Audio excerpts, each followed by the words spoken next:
Hi guys, Twisted MacGyver's Trains here. My name is Frank.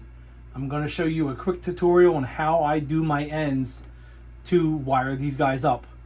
The last thing you want is pieces of wire hanging off, making contact with your ground, causing a dead short.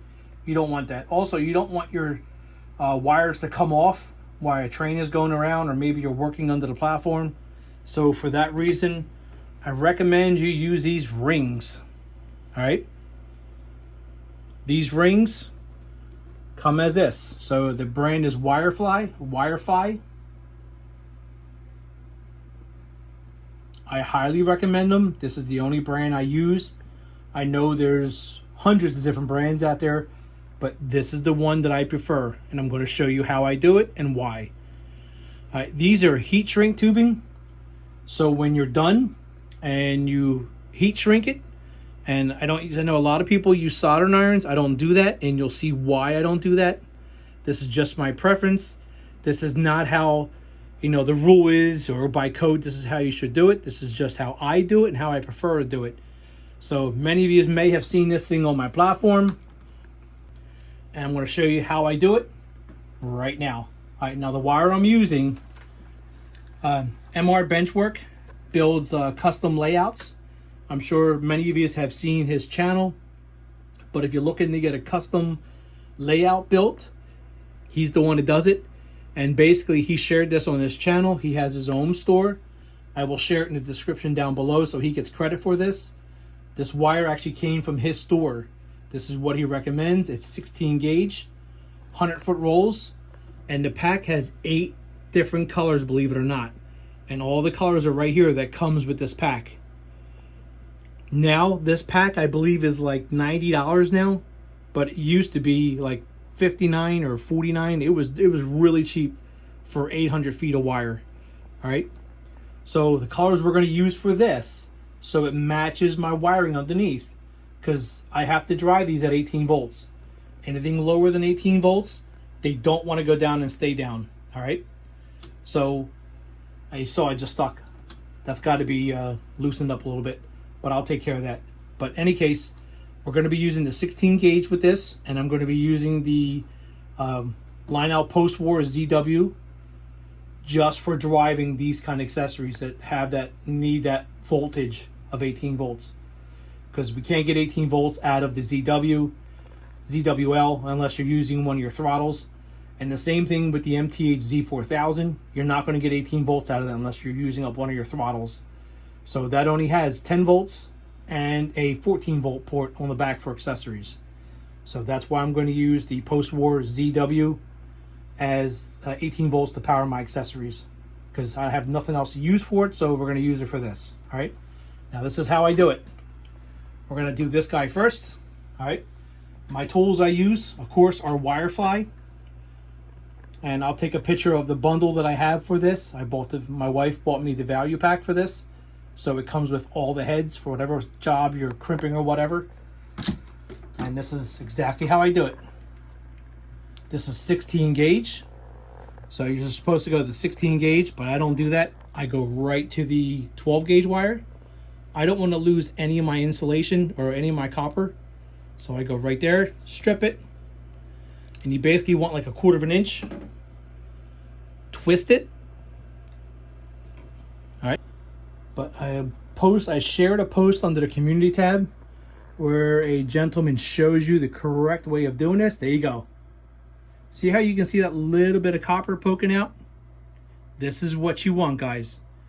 That shows you that your wire is inserted far enough, and it's going to make perfect contact. It's never going to pull out with Wirefy connections. And here you go. So this is the crimper. You got one small end and one fat end, all right?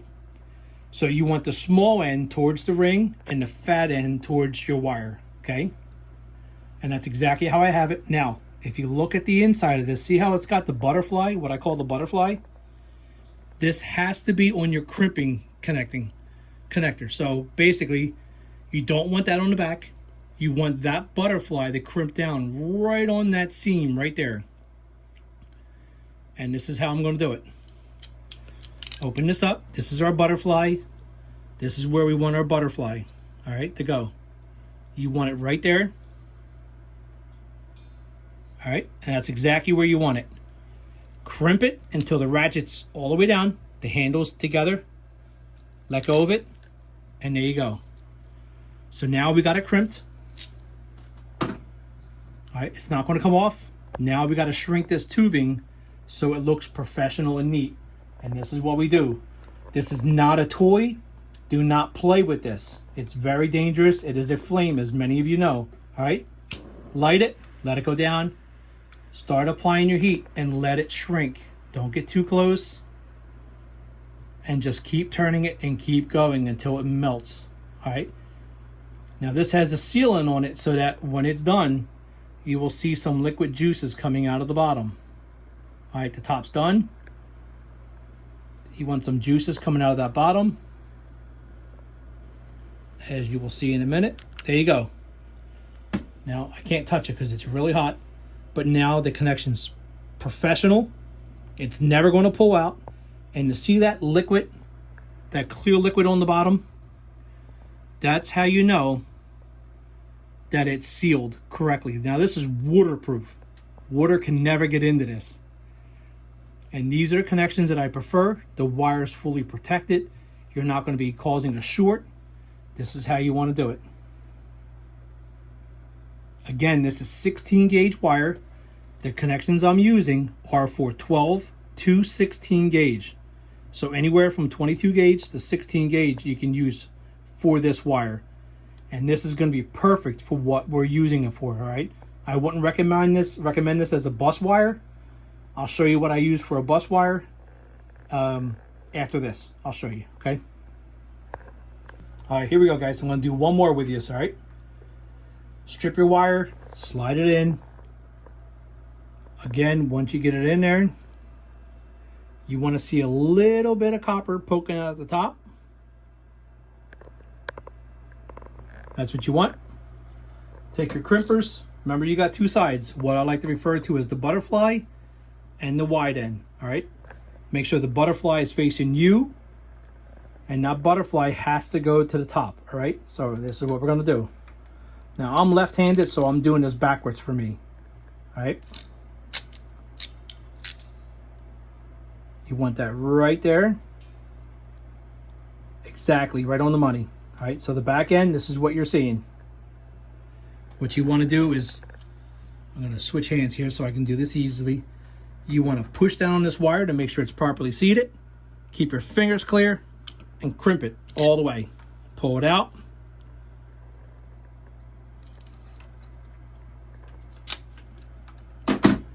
And there we go. It's fully on. We see a little bit of copper. Now we are ready to shrink it. Get your torch. You can also use a match or a lighter. I used a grill lighter forever until my son came up with this. Here we go. Light it.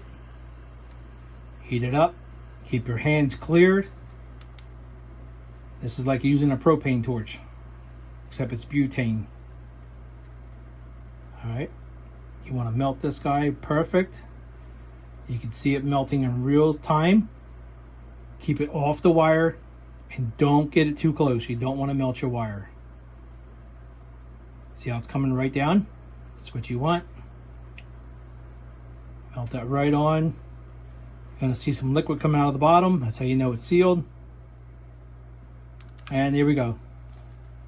So if you look at that ring, that's the liquid that you're looking for to come out of the bottom. That's how you know it's sealed. You're not going to cause any shorts. All right, now here's the benefit of this. Here's the benefit. We're going to put this one down because this one's hot. This one is already cold. This is the first one we did. And here's the benefit of this. You take your thumb nut all the way off. So you're going to have this coming up through a hole in the platform. All right, so you're going to put this wherever you're going to mount it.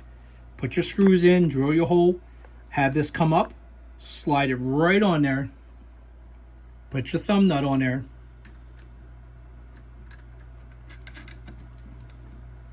Now look how professional that looks. You pull all three together. Put a green zip tie here to match whatever your surface is. zip tie it, and then run it through. Keep your wires neat and organized, so if you have any issues down the road, it's easy to troubleshoot it and find the problem. Okay, that's how we do it. Now this is already cool. Of course, black is our neutral, so our black would go directly in the middle. All right, so these guys are 153 controllers. You would use a black wire, a red wire, and a green wire. All right, the Semaphores are different. You're not going to wire them red, green, and black. Instead, you're going to wire them red or black, yellow, and then green. Right? Is that what we're going to use? Gray. So we're going to do this one gray. All right. So we're going to use this one as the hot. All right. This is going to be your positive. That's always going to be energized to power the lamp. All right. This only purpose of this is to power your lamp. The lamp has to be always on, so that has to be live all the time. This is your switching circuit that's normally open. When the train comes through, this circuit closes, and that's what brings this down. Many people have trouble wiring these because of that. You got to identify your hot. This is the hot and the negative that powers the lamp. All right, and you can see here. So if this was the semaphore, this is the hot, this is the neutral, and then this is your circuit for bringing down the semaphore arm. All right, and that's what changes it to the red. And as we go along, I'll go into further detail with that. So let me get these connected, screw down, mount it, and I'll be back with you. All right, guys, so I got them all buttoned up. They're all nice and neat. As you see, they're zip tied. So basically, I zip tie them first, and then I'll drill the hole big enough so that this whole thing fits through, including the knot. In case you ever decide to change your track plan or just move it, you can pull it right out. All right, now one thing I want to point out, if you have children, as many of us do, my boys are all grown, but a lot of you guys still have, little ones running around. And these cable ties can be, yes, these are called cable ties or tie wraps. They can be really, really sharp. All right. If you were to use these to cut them off, or normal cutters, yes, they're going to be razor sharp and someone's going to get hurt. But if you use these Weller cutters, 170 MVM, I don't know if that's a model number or not, but basically they're flat. So what you're going to do is you're going to put this flat against the head of the zip tie and cut it off. Now it's nice and smooth. There's no sharp edges that's going to cut somebody. So that little step is really going to help somebody. Right? There's nothing sharp there. And that is because I kept this against it. Again, I'll do another one. Keep your blade flat against the head of that zip tie. Nice and flat. Cut it off. No sharp. All right, here's the last one. So now these are all wired up. They're what we call buttoned up, which means they're neat. When I pull them through the hole in the platform to wire them, you're not going to see nothing. It's going to look neat and professional. You're going to pull these straight down, and that's exactly how it's going to look.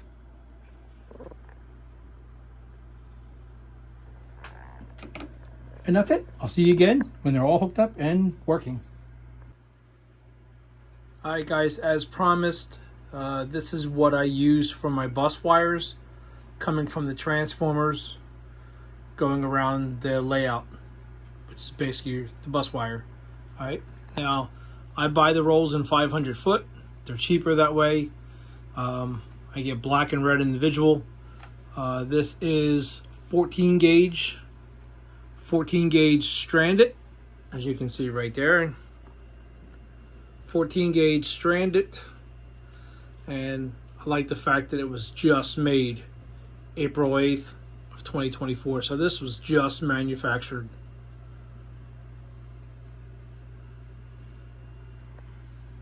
And there's my red, same thing, and here's the wire. It's beautiful. That's what I recommend, 14 gauge or 14 gauge or 12 gauge. The heavier gauge you go, the better it is. All right. Now, many people don't know, but the lower the number, the thicker the wire. The higher the number, the thinner the wire. All right. So 24 gauge would be really, really thin wire. All right. You want this as low as you can possibly get. 14 gauge is perfect. This is perfect for a bus wire. All right.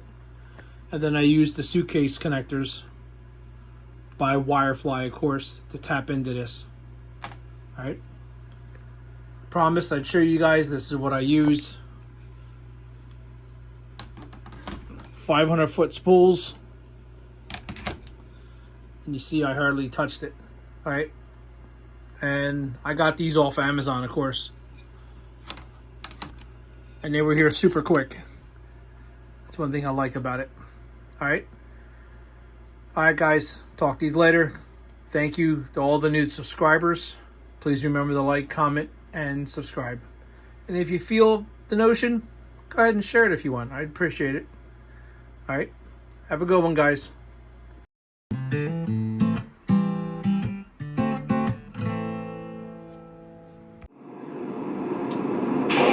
Dispatcher, we're going to Beans and call it a day. Out.